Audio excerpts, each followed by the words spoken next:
Welcome to NMS சமையல் அறை. இப்போ நாம் பச்சை பட்டாணி குருமா எப்படி செய்கிறதுன்னு பார்க்கலாம். இது பச்சை பட்டாணி காஞ்ச பச்சை பட்டாணி முன்னாடி நான் நைட்டே ஊற வச்சுருக்கேன். நான் ஒரு கப் பச்சை பட்டாணி எடுத்து முன்னாடி நான் நைட்டு ஊற வச்சுட்டு இப்போ குக்கரில் ஒரு 5 விசில் விட்டு எடுத்து வச்சுருக்கேன். உப்பு போட்டு வேக வச்சு எடுத்து வச்சுருக்கேன். ஆனியன் 1 கப்பு, தக்காளி 1 கப்பு, அப்புறம் உருளைக்கிழங்கு தோல் உரித்து வச்சுருக்கேன். இந்த மாதிரி அது இன்னும் வேக வைக்கல, அது அப்படியே தான் பச்சையாக இருக்குது. அப்புறம் கரம் மசாலா, ஹோல் ஸ்பைஸ் கரம் மசாலா தாளிக்கிறதுக்கு, சால்ட்டு, இஞ்சி பூண்டு விழுது, 1 கப்பு, தேங்காய் பால், பச்சை மிளகா, ஒரு பெரிய பச்சை மிளகாவை 2 கட் பண்ணியிருக்கேன், கருவேப்பிலை, கொத்தமல்லி, அப்புறம் 1 ஸ்பூன் கரம் மசாலா, 1.5 ஸ்பூன் மிளகாத்தூள். உங்களுக்கு காரத்துக்கு ஏற்ற மாதிரி மிளகாத்தூள் நீங்கள் ஆட் பண்ணிக்கோங்க. நான் 1.5 ஸ்பூன் எடுத்து வச்சுருக்கேன். இப்போது எப்படி செய்யலான்னு பார்க்கலாம். ஒரு குக்கரில் ஆயில் ஊற்றிருக்கேன். Oil காஞ்சனு whole spice garam masala போட்டுக்கோங்க.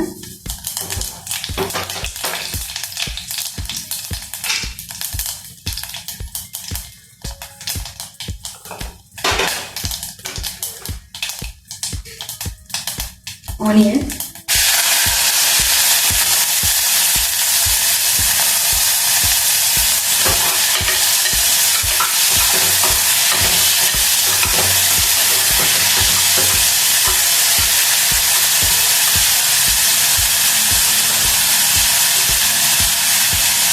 சால்ட்டு,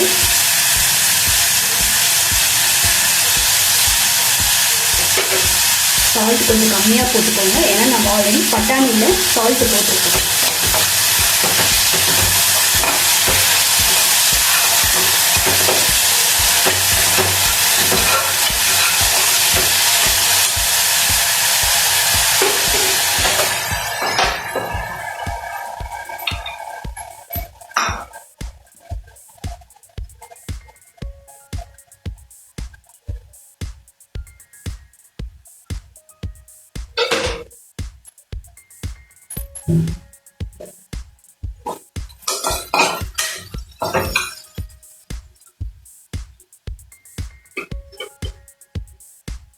இப்போ பச்சை மிளகா ஆட் பண்ணிடுங்க.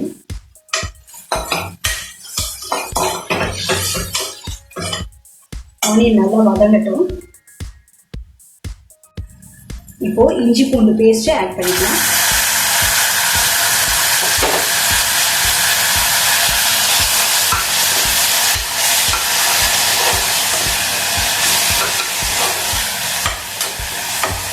ரெண்டு டேபிள் ஸ்பூன் இருக்கும் இஞ்சி பூண்டு பேஸ்ட்டு, அதை அப்படியே ஆட் பண்ணிட்டேன்.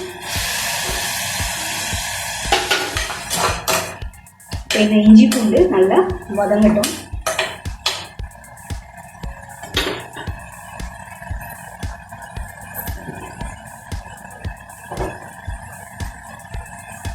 மஞ்சத்தூள் ஆட் பண்ணிக்கோங்க.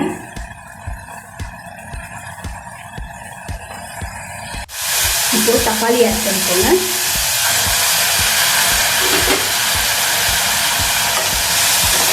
தக்காளி நான் சாப்பரில் கட் பண்ணதுனால அது கொஞ்சம் நல்லா மிக்ஸ் ஆகிட்டு நல்லா கிரைண்ட் ஆகிருக்கு.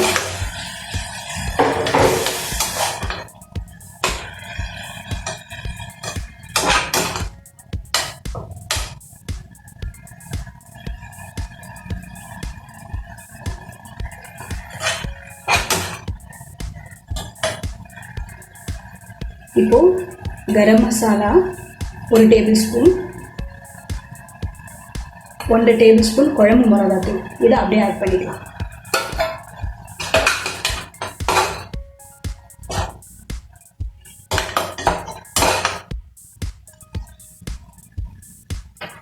இது கூட கட் பண்ணி வச்சிருக்க உருளைக்கிழங்கையும் ஆட் பண்ணிக்கலாம்.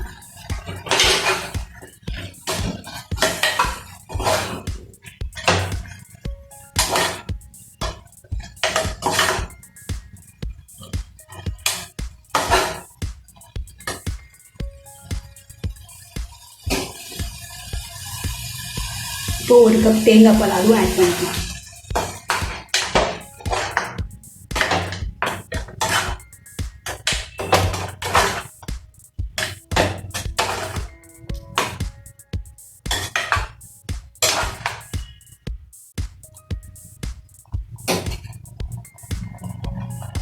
இது தேங்காய் மிக்சியில் வந்து அரைச்சி அந்த தண்ணி இது அதுவும் ஆட் பண்ணிக்கலாம். அப்படியே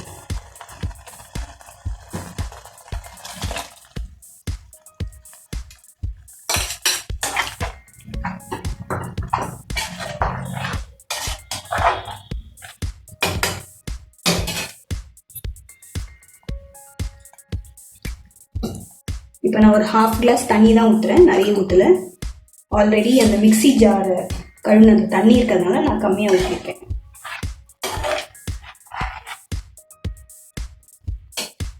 இப்போ இதை வந்து நம்ம மூடி போட்டு ஒரு விசில் விட்டுற போகிறோம்.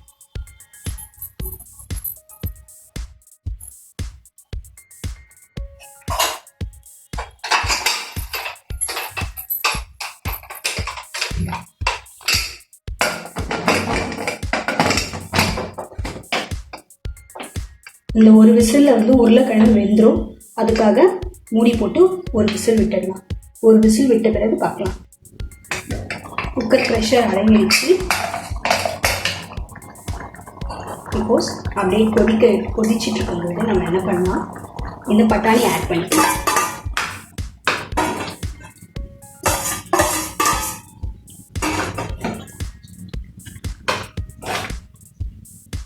உங்களுக்கு திக்காக இருக்குது ஃபீல் பண்ணிங்கன்னா கொஞ்சம் தண்ணி இதில் ஆட் பண்ணிக்கோங்க.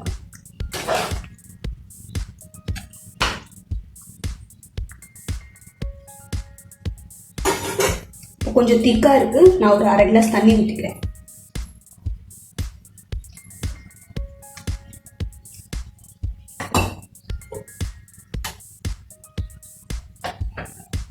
சால்ட்டு பார்த்துக்கோங்க, உப்பு நான் கரெக்டாக இருக்கான்ட்டு. இப்போ இது ஒரு 2 நிமிஷம் கொதிச்சா போதும், அவ்வளோதான். கருவேப்பிலை கொத்தமல்லி போட்டு இறக்கிட வேண்டியதுதான். ஒரு 2 நிமிஷம் கொதிக்கட்டும்.